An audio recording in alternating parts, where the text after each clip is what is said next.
Hi hello నమస్తే welcome back to our channel. ప్రస్తుతం స్టూడియోలో మనతో పాటు ఉన్నారు Aurora's business school associate professor Kameshwari madam. నమస్తే మ్యామ్. నమస్తే నవీన్ గారు. మ్యామ్, మరి లాస్ట్ ఎపిసోడ్లో కుందేలు సింహం కథ చెప్పారు.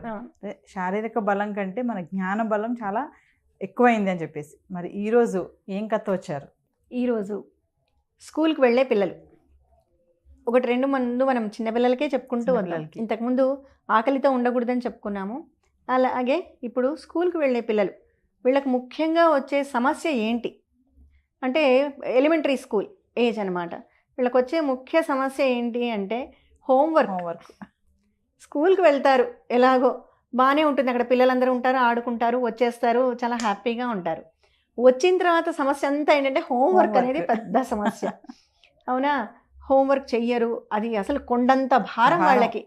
ఎంత ఆ భారం అంతా ఈ తల్లిదండ్రులు కూడా మోస్తుంటారు వీళ్ళతో. ఖచ్చితంగా. ఇలాగే పాపం ఇక్కడ ఒక తల్లి ఒక కొడుకు ఉన్నారు. వాడు రోజు పొద్దున స్కూల్కి వెళ్తాడు, ఇంటికి వచ్చిన తర్వాత మాత్రం చదవడు. ఈ తల్లికి ఏం చేయాలో అర్థం కాదు వీడికి.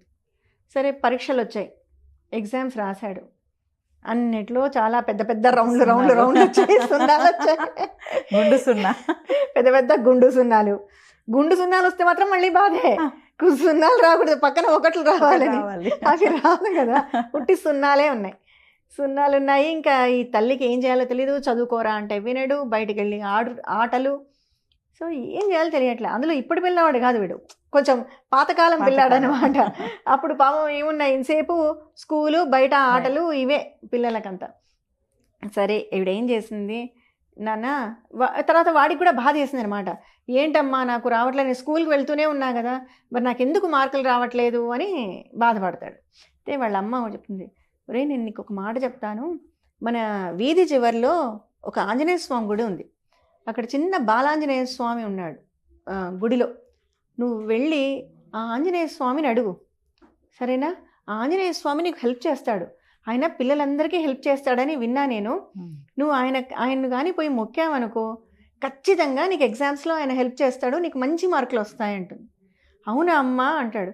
అవును, నిజంగానే నాకు చాలామంది చెప్పారు ఈ విషయము అంటుంది. అవునా, మరి ఏం అడగాలి వెళ్ళి అంటుంది. నువ్వు ఒక పని చెయ్యి, రోజు స్కూల్కి వెళ్ళి వస్తావు కదా, నువ్వు స్కూల్లో ఏమేమి చదువుకున్నావో ఇప్పుడు ఆయనకి ఏం తెలుసు చెప్పు, ఎంతోమంది, నువ్వు ఏ క్లాసు, నీ పాఠాలేంటి అవన్నీ ఆయనకు తెలియదు కదా. సో నీకు ఆయన హెల్ప్ చెయ్యాలి అంటే ముందు నీ పాఠాలేంటో ఆయనకు తెలియాలి, నువ్వేం చదువుకుంటున్నావో తెలియాలి. కాబట్టి రోజు ఇంటికి రాగానే నువ్వు హనుమంతుడి గుడికి వెళ్ళి ఈ రోజంతా నువ్వు ఏం చదువుకొని వచ్చావో నీ సబ్జెక్ట్స్ అన్నీ కూడా ఆయనకు చెప్పేసేయి. ఓకే, నువ్వు చెప్పి వచ్చేసేయి ఇంటికి. తర్వాత అన్నీ ఆయన గుర్తుపెట్టుకుంటాడు, అన్నీ ఆయన గుర్తుపెట్టుకొని నీకు ఎగ్జామ్స్ అప్పుడు నీకు హెల్ప్ చేస్తాడు.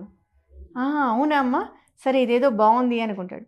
రోజు స్కూల్ నుంచి రావడం, కాళ్ళు కడుక్కోవడం, వాళ్ళ అమ్మ ఏదో ఇంత చిరుతిండ్లు పెడతారు కదా, అవి తినేసేయడము, తినేసి పరిగెట్టుకుంటూ ఆంజనేయ స్వామి గుడికి వెళ్ళిపోయి ఆంజనేయ స్వామి ముందర కూర్చొని, స్వామి ఈరోజు ఏం జరిగాయి తెలుసా క్లాసెస్ అని తన తెలుగు, ఇంగ్లీషు, సోషలు, సైన్స్, తన పాఠాలన్నీ టీచర్లు చెప్పినవన్నీ ఆయనకు చెప్పేసేవాడు అనమాట. పైగా ఆయన నుంచి రిప్లై రాదు కదా, రిప్లై రాదని మళ్ళీ చెప్తూ ఉండేవాడు. స్వామి ఇది గుర్తుంది కదా నీకు, ఇవన్నీ గుర్తుపెట్టుకో, నువ్వు మళ్ళీ నాకు ఇవన్నీ గుర్తు చేయాలి, హెల్ప్ చేయాలి రిపీటెడ్గా. సో ఇలా ఒక 3 నెలలు, అంటే 3 నెలల పరీక్షలు రావాలి కదా మనకు, క్వార్టర్లీ ఎగ్జామ్స్ వచ్చే వరకు రోజు వెళ్ళి చెప్తూ ఉండేవాడు. తర్వాత ఆ రోజు రానే వచ్చింది, ఎగ్జామ్స్ టైం వచ్చేసింది. ఇంకా ఎగ్జామ్ టైంకి వెళ్ళాడు. అమ్మ నేను మరి ఈరోజు వెళ్తున్నాను ఎగ్జామ్కు, హనుమంతుడు వస్తాడంటావా? ఖచ్చితంగా వస్తాడు ఆయన ఇచ్చిన మాట తప్పడు, స్వామి ఖచ్చితంగా వచ్చి నీకు సహాయం చేస్తాడు అని చెప్తుంది వాళ్ళమ్మ. అనగానే సరే సంతోషంగా వెళ్తాడు, బాగా పేపరు అన్నీ ఇప్పించుకొని రెడీగా కూర్చొని ఒక్కసారి కళ్ళు మూసుకొని మనసులో అనుకుంటాడు, స్వామి నువ్వు వస్తావని చెప్పింది మా అమ్మ, నువ్వు రావాలి, వచ్చి నా మైండ్లో కూర్చొని నాకు ఈ క్వశ్చన్స్ అన్నిటికీ నువ్వు ఆన్సర్స్ చెప్పాలి అని ప్రార్థన చేసుకొని స్టార్ట్ చేస్తాడు, మొదలు పెడతాడు. ఎగ్జామ్ అంతా రాసిన తర్వాత ఒక వారం 10 రోజులకు రిజల్ట్స్ వస్తాయి. రాగానే మంచి మార్క్స్ వస్తాయి, పాస్ అవుతాడు, ఎగ్జామ్లో మంచి మార్క్స్ వస్తాయి. చాలా సంతోషంగా పరిగెత్తుకుంటూ వస్తాడు. వచ్చి ఆంజనేయ స్వామికి అక్కడ చాలా థ్యాంక్స్ స్వామి, నువ్వు వచ్చి నాకు అన్ని ఆన్సర్లు చెప్పావు, నేను ఎగ్జామ్ చాలా బాగా రాశాను అని. ఇంటికి వచ్చి వాళ్ళ అమ్మకు కూడా చెప్తాడు, అమ్మ నాకు ఆంజనేయ స్వామి ఎంతో హెల్ప్ చేశాడమ్మా, నాకు అన్నీ అసలు ఇట్లా క్వశ్చన్ చదవగానే ఆన్సర్లన్నీ గుర్తొచ్చేట్టు చేసేసాడు స్వామి. ఆయన చెప్తూ ఉన్నాడు, నేను రాసేసాను అని చెప్తాడు. అవునా నాయన, కాబట్టి నువ్వు రోజు ఇట్లే ఉండు, రోజు చదువుకో, చదువుకున్నవన్నీ గుర్తు పెట్టుకొని వచ్చి మరీ చెప్పు స్వామికి, నువ్వు ఏది మర్చిపోవద్దు. కాబట్టి ఏం చేయాలి ఇప్పుడు, నువ్వు శ్రద్ధగా వినాలి క్లాసెస్. నువ్వు శ్రద్ధగా వింటే కదా మళ్ళీ ఆయనకు కరెక్ట్గా చెప్పాలి ఆన్సర్. నువ్వు శ్రద్ధగా క్లాసెస్ విను, వచ్చి ఆయనకు చెప్పు. యాక్చువల్గా ఇక్కడ ఏంటి, స్వామి రావడం, స్వామి చెప్పడం అని కాదు, అది ఆ తల్లి ప్రయత్నం.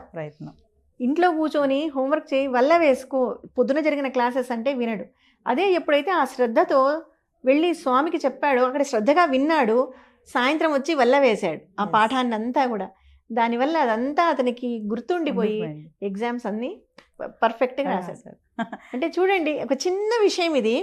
అంటే తల్లి ఎంత బాగా తన పిల్లల్ని అరవలేదు, తిట్టలేదు, కొట్టలేదు, ఇంకేదో తీసుకెళ్ళి వాడిని ఎక్కడో ట్యూషన్లో పడేసి నీ కర్మ చదువుకుంటే చదువుకో, లేదంటే లే పాడైపోతే పాడైపోని అవి ఇవి మాట్లాడి తను ఫ్రస్ట్రేట్ అయ్యి ఇవన్నీ చేయకుండా ఎంతో ప్రశాంతంగా ఒక భక్తి, ఒక నమ్మకము, ఇలాంటివన్నీ కూడా పిల్లల్లో మనము ఇన్కల్కేట్ చేసేవాళ్ళు అనమాట చిన్న కథల ద్వారా.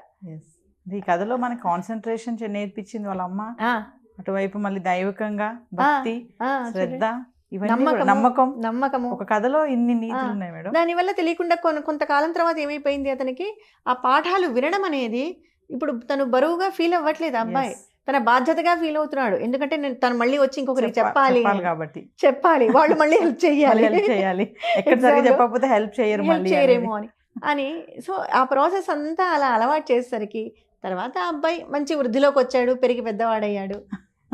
కానీ తల్లులు తీసుకునే చిన్న చిన్న ఉపాయాలు అన్నమాట, తల్లులు చేసే ఉపాయాలు ఇవన్నీ పిల్లల కోసం. Thank you ma'am.